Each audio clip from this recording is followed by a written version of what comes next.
Vijay caste ఏంటి? రికార్డుల ప్రకారం విజయ్ కులం తమిళం.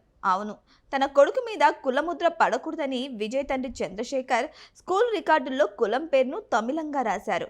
30 ఇయర్స్ ఇండస్ట్రీలో ఉన్న 69 సినిమాలు, ఎన్నో బ్లాక్ బస్టర్ హిట్లు ఇచ్చిన విజయ్ కులం గురించి ఎవరూ పట్టించుకోలేదు. కానీ తమిళనాడు ఎన్నికల్లో సంచలన విజయం సాధించిన తర్వాత ఆయన క్యాస్ట్ గురించి పెద్ద రచ్చ జరుగుతోంది. అయితే ఈ రచ్చ విజయ్ సొంత రాష్ట్రం తమిళనాడులో కాదు, కుల పిచ్చోళ్లతో పుచ్చిపోయిన తెలుగు సోషల్ మీడియాలో విజయ్ కులం గురించి అంతులేని డిస్కషన్ నడుస్తున్నాయి. విజయ్ ఫ్యామిలీ కన్వర్టెడ్ క్రిస్టియన్స్ కాబట్టి వాళ్ళు దళితులని చాలా మంది ఫిక్స్ అయిపోయారు. వాళ్ళ పూర్వీకులది చిత్తూరు జిల్లా అని, తెలుగు మూలాలు ఉన్న తమిళ ఫ్యామిలీ అని ప్రచారం చేస్తున్నారు. కానీ విజయ్ తాత శ్రీలంక నుంచి తమిళనాడుకు వలస వచ్చారని సమాచారం. ఇక క్యాస్ట్ విషయానికి వస్తే వీరిది వెల్లలార్ కులం. తమిళనాడు, కేరళ, శ్రీలంకలో ఈ కులానికి చెందిన వారు ఎక్కువగా ఉన్నారు. వ్యవసాయమే వీరి ప్రధాన వృత్తి. చోళుల కాలంలో భూస్వాములు, జమీందారులుగా వెలిగిన వెల్లలార్లు స్వతంత్ర భారతదేశంలో తమిళనాడు రాష్ట్రంలో వెనుకబడిన వర్గం అంటే బీసీ కేటగిరీలో ఉన్నారు.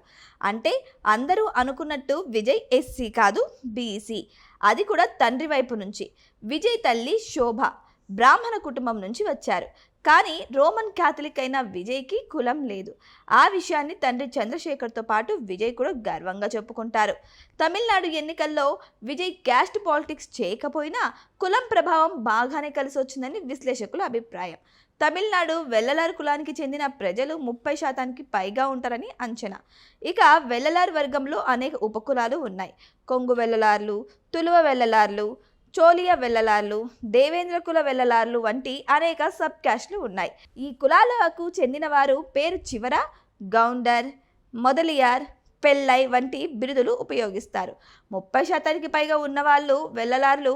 20% వరకు ఉన్న క్రిస్టియన్ ఓటర్లు విజయ్ వెంట నిలవడం వల్లే తమిళనాడులో దశాబ్దాల తరబడి పాతుకుపోయిన డిఎంకే, అన్నా డిఎంకే పార్టీలను టీవీకే మట్టి కరిపించింది.